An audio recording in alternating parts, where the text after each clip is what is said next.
Hi, today we're going to learn how to use VPN to stay secure and private online. Wow, this is a tough job. Just kidding. When you use NordVPN, all it takes is just a single click. See for yourself. Click, and you're browsing securely on public Wi-Fi. Click, your ISP can't see what you do online. Click, and you're in a different country. Well, virtually. Any device you have there, NordVPN has you covered.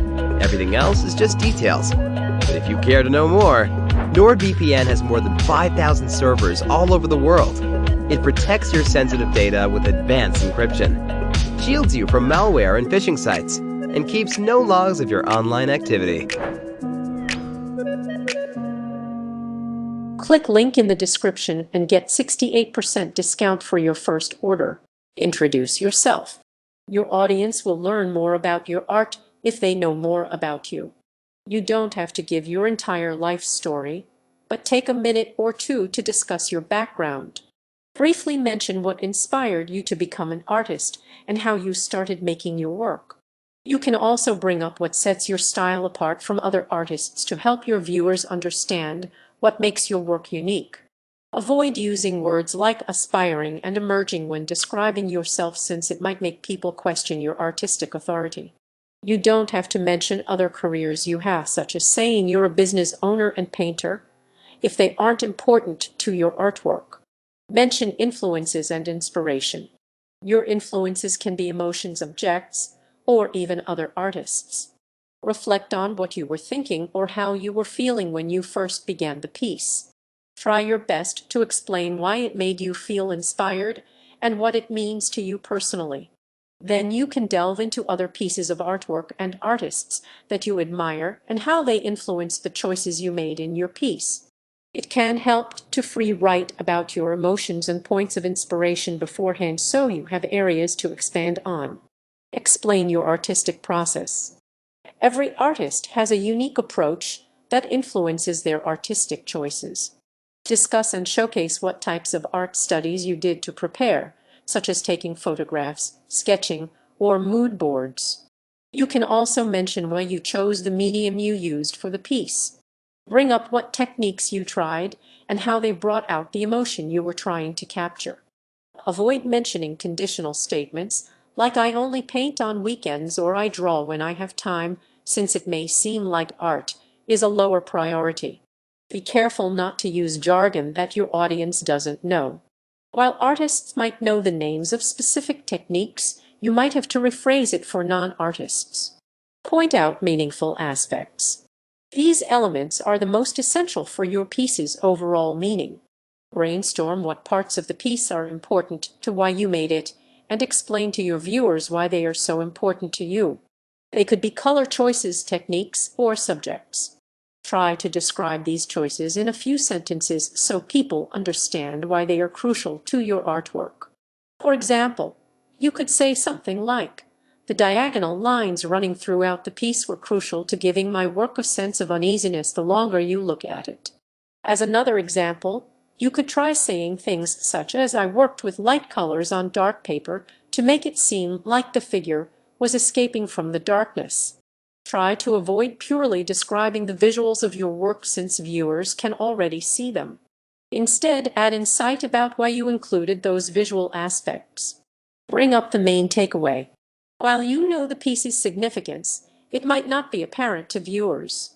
If there's one overlying theme you want your viewers to get from your art, explain it to them directly. Let them know about what message you're trying to spread, even if it feels a little personal or sensitive. That way, your audience can get a deeper appreciation for the piece since you've given it more value. Try to focus on positive aspects instead of negative ones. For example, instead of saying, "My artwork is about environmental collapse," you might say something like, "I envision a world where people know the importance of conservation, and my art captures the repercussions if we don't spread that knowledge." Choose themes that resonate with your audience if you're looking to sell your piece. Some themes you may see in art include self-identity, beauty, environment, emotions, or war. Identify common motifs. If you're presenting a set of pieces, mention what ties them together. Find some common threads that run through all of the pieces in the collection and why you included them. They could be themes, specific mark-making techniques, or spatial forms you repeated through each piece. Recognizing and mentioning these motifs makes your audience more aware of how pieces are supposed to interact and flow from one another. Some common motifs might include using the same cross-hatching shading technique or using the same stylistic shapes somewhere in each of your pieces. Be honest about your choices. It's okay if you don't know why you made specific decisions in your art. Since art is a creative and visual medium, you won't always have an answer for why you chose a color or made a specific mark. Rather than making up an answer on the spot, just mention that you aren't sure why and that it just felt right. Your viewers might be able to tell if you're not being authentic, and your art might not make as large of an impact. Avoid using hyperbole or flowery language as well, since it can make you seem inauthentic. Tailor language for your audience. You'll have to talk to artists and non-artists, so adjust what you say for each. As you're describing your art to new people, take into consideration how much they already know about art. Figure out different ways to explain the most important aspects of your art to an artist friend, a non-artist friend, an art curator, a neighbor, and a grandparent. Avoid using jargon with people who wouldn't understand it, but think of a simpler way to phrase it.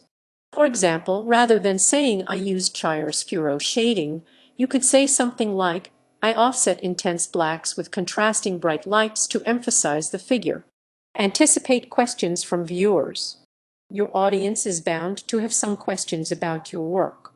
Try to determine what about your artwork draws the most attention, such as your subject matter or technique. Write down what questions you think viewers will ask and think of a few responses that you can offer them. Aim to answer the question in about 30 seconds so you don't have to spend too much time explaining things. There's still a chance you can get caught off guard by a question, but it's okay to take time to answer or say you don't know. If you're giving an artist talk for a gallery or exhibition opening, you can always chat with people one-on-one later on. Avoid sales pitches. Trying to push people to buy your art might actually turn them off. Even though you may want to sell your art, people won't buy it unless they have an emotional connection with it. Give insightful comments about your art and why you put the time and value into it. That way, the viewer will understand why your art has value and they might be more willing to purchase the piece.